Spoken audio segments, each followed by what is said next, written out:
Good morning my dear friends. ఈరోజు మరొక motivational video తోటి మీ ముందుకు రావడం జరిగింది.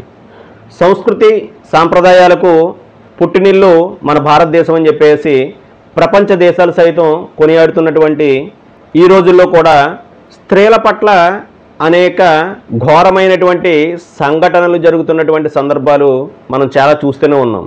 యూట్యూబ్లో కావచ్చు, న్యూస్లో కావచ్చు, పేపర్లో కావచ్చు, చాలా చోట్ల డైలీ ప్రతిరోజు ఏదో ఒక సందర్భాన్ని మనం చూస్తూనే ఉన్నాం.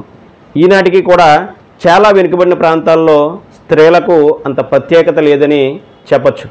అఫ్కోర్స్ ఈ రోజుల్లో చాలామంది జాబ్ చేస్తున్నారు, చక్కగా చదువుకుంటున్నారు, చదువుకు తగ్గ జాబ్ చేస్తున్నారు. వాళ్ళకి కూడా సొసైటీలో ఒక గుర్తింపు ఉందని నిరూపించుకున్నటువంటి సందర్భాలు కూడా చాలా చూస్తూనే ఉన్నాం. ఏ సందర్భంలోనైనా స్త్రీలకు అవకాశాలు లేవు, సరైనటువంటి గుర్తింపు లేదు అని అనుకునేటువంటి వాళ్ళకి ఈ స్టోరీ చాలా బాగా ఉపయోగపడుతుంది. అఫ్కోర్స్ స్త్రీలనే కాదు, పురుషులకు కూడా ఈ స్టోరీ ఒక ఇన్స్పిరేషనల్ స్టోరీ అవుతుంది. సో మై డియర్ ఫ్రెండ్స్, స్టోరీలోకి వెళ్ళే ముందు మన ఛానల్ని సబ్స్క్రైబ్ చేయండి, లైక్ చేయండి, షేర్ చేయండి. చిన్నతనం నుండి చక్కగా చదువుకుంటూ క్లాసికల్ డ్యాన్స్ భరతనాట్యం నేర్చుకుని తను ఒక స్థాయికి వచ్చిన తర్వాత ప్రమాదవశాత్తు ఒక కార్ యాక్సిడెంట్లో తన కాలు సహితం కోల్పోయి జీవితం అక్కడితో ముగిసిపోయింది అనుకున్న టైంలో నాకేంటి, నేను ఏదైనా సాధించగలను, నేను స్త్రీ జాతి మొత్తానికి ఆదర్శప్రాయంగా ఉండాలి అనేటువంటి దృఢ సంకల్పంతో ఆర్టిఫిషియల్ లెగ్ తోటి ముందడుగు వేసి స్త్రీ జాతి మొత్తాన్ని తలెత్తుకునే విధంగా చేసినటువంటి మహోన్నతమైనటువంటి వ్యక్తి, మన దేశానికే కాదు ప్రపంచ దేశాలు సహితం కొనియాడేటువంటి మహోన్నతమైనటువంటి వ్యక్తి. ఆమె మరెవరో కాదు, సుధా చంద్రన్.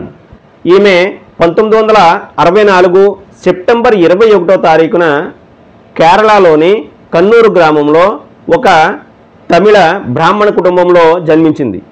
తను చిన్నతనం నుండి కూడా చదువులో చాలా బాగా రాణించేది.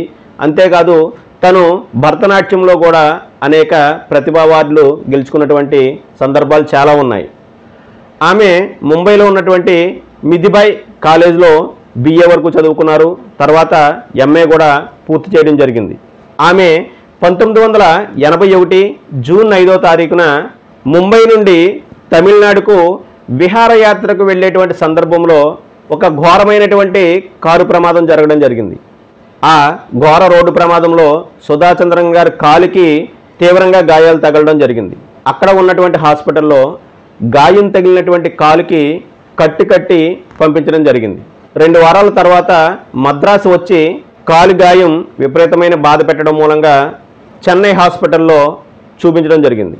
సో అక్కడ ఉన్నటువంటి డాక్టర్సు కాలు గాయం బాగా ఇన్ఫెక్షన్ అవడం మూలంగా కాలు తీసేయాలి అని చెప్పగా తనకి దెబ్బ తగిలినటువంటి కాలుని తీసేయడం జరిగింది.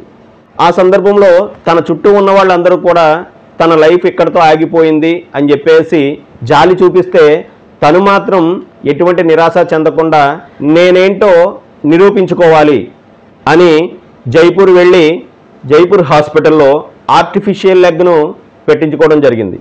అంతేకాదు తను ముందు ప్రాక్టీస్ చేసినటువంటి క్లాసికల్ డ్యాన్స్ భరతనాట్యం ఏదైతే ఉందో మళ్ళీ తిరిగి ప్రాక్టీస్ చేయడం ప్రారంభించారు. తర్వాత కొంతకాలానికి 1986లో ఆమెకు రవి డాంగ్ అనేటువంటి వ్యక్తితోటి వివాహం జరిగింది. ఆమెకు సంతానం కలగలేదు. జైపూర్ ఆర్టిఫిషియల్ లెగ్ పెట్టించుకున్న తర్వాత ఆమె ఆత్మవిశ్వాసంతో తను అనుకున్నటువంటి లక్ష్యాన్ని చేరడానికి తను నాట్య ప్రదర్శనలు ఇవ్వడం మొదలుపెట్టారు. నాట్య ప్రదర్శనలు ఇచ్చి అందరినీ ఆశ్చర్యానికి గురి చేశారు. తన నాట్య ప్రదర్శనకు అనేక మెప్పులు అవార్డులు రావడమే కాకుండా అనేక సంస్థల నుండి ఆహ్వానం రావడంతో ఆమె అక్కడ కూడా ప్రదర్శనలు ఇచ్చి చాలా అవార్డులు గెలుచుకున్నటువంటి సందర్భం మనం చూసాం. ఆమె భారతదేశంతో పాటు ఐరోపా, కెనడా, ఆసియా ఖండంలో ఉన్నటువంటి అనేక దేశాలలో ప్రదర్శనలు ఇచ్చి మన దేశానికి ఎనలేని కీర్తి ప్రతిష్టలు తెచ్చిపెట్టడం జరిగింది. తర్వాత కొంతకాలానికి సినిమా రంగంలోనూ టీవీ రంగంలోనూ కూడా ప్రవేశించడం జరిగింది. ఆమె ప్రమాదానికి ముందు చాలా ప్రదర్శనలు ఇచ్చినప్పటికీ పెద్దగా రాణించలేకపోయారు. ప్రమాదం జరిగిన తర్వాత తనేంటో నిరూపించుకోవాలన్నటువంటి కసితోటి కృషి చేయడం, చాలా ప్రదేశాల్లో ప్రదర్శనలు ఇవ్వడం మూలంగా తనకే కాదు, తన కుటుంబానికే కాదు, దేశం మొత్తం గర్వపడేటువంటి స్థాయిలో అనేకమైనటువంటి అవార్డులు గెలుచుకోవడం అనేది స్త్రీ జాతి మొత్తానికి గర్వకారణంగా చెప్పుకోవచ్చు. స్త్రీ జాతి మొత్తానికే కాదు, దేశం మొత్తానికి గర్వకారణంగా చెప్పుకోవచ్చు. 1984 సంవత్సరంలో స్ఫూర్తిదాయకమైనటువంటి ఆమె జీవిత చరిత్రని ఒక సినిమా రూపంలో తెరకెక్కించాలనే ఉద్దేశంతో మయూరి అనేటువంటి పేరుతో ఒక తెలుగు సినిమా తీయడం జరిగింది. అదే సినిమాను 1986లో హిందీలో నాచే మయూరి అని మరో సినిమా తీయడం జరిగింది. జాతీయ పురస్కారం లభించడం అనేది విశేషం. ఆమె అప్పటి నుండి సుమారుగా 35 సినిమాల్లో విభిన్నమైనటువంటి పాత్రలు పోషించి తనకంటూ ఒక గుర్తింపు తెచ్చుకున్నారు. తెలుగు, హిందీ, కన్నడ, తమిళం, మలయాళం వంటి సినిమాల్లో పనిచేసి సుమారుగా 35 సినిమాలకి పనిచేయడం జరిగింది. అంతేకాకుండా టీవీలో బుల్లితెర మీద కూడా ఆమె చాలా సీరియల్స్లోనూ ప్రోగ్రామ్స్లోనూ పనిచేయడం జరిగింది. సుమారుగా 40 కంటే పైనే ప్రోగ్రామ్స్, సీరియల్స్ చేయడం అనేది జరిగింది. ఆమెకు 1986లో సినిమాలోని బెస్ట్ జ్యూరీ అవార్డు, అదేవిధంగా టీవీలో బెస్ట్ నెగిటివ్ రోల్ అవార్డు రావడం కూడా జరిగింది. సో మై డియర్ ఫ్రెండ్స్, ఇక్కడ సుధా చంద్రన్ గారి జీవిత ప్రస్థానం చూసినట్టయితే కనుక ఆవిడ చిన్నతనం నుండి బాగా చదువుకోవడం, అంతేకాకుండా క్లాసికల్ డ్యాన్స్ నేర్చుకోవడం ఆమెకు ప్రమాదం జరగకముందు, జరిగిన తర్వాత అని చెప్పుకోవచ్చు. సో ప్రమాదం జరగకముందు ఆమె సాధించినటువంటి విషయాలు ఏమీ పెద్దగా లేనప్పటికీ ప్రమాదం జరిగిన తర్వాత ఒక కాలు తీసేసినటువంటి సందర్భంలో కూడా ఆమె తన ఆర్టిఫిషియల్ లెగ్ను పెట్టించుకుని తన ప్రస్థానాన్ని మళ్ళీ కొత్తగా ప్రపంచానికి చాటి చెప్పడం అనేది ఒక గొప్ప విషయంగా చెప్పొచ్చు.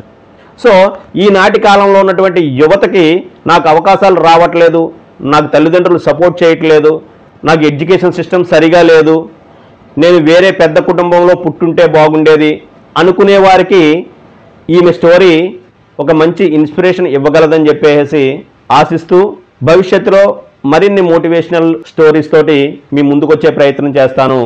సో మై డియర్ ఫ్రెండ్స్, మన ఛానల్ని సబ్స్క్రైబ్ చేయండి, లైక్ చేయండి, షేర్ చేయండి. Thank you very much. జై హింద్.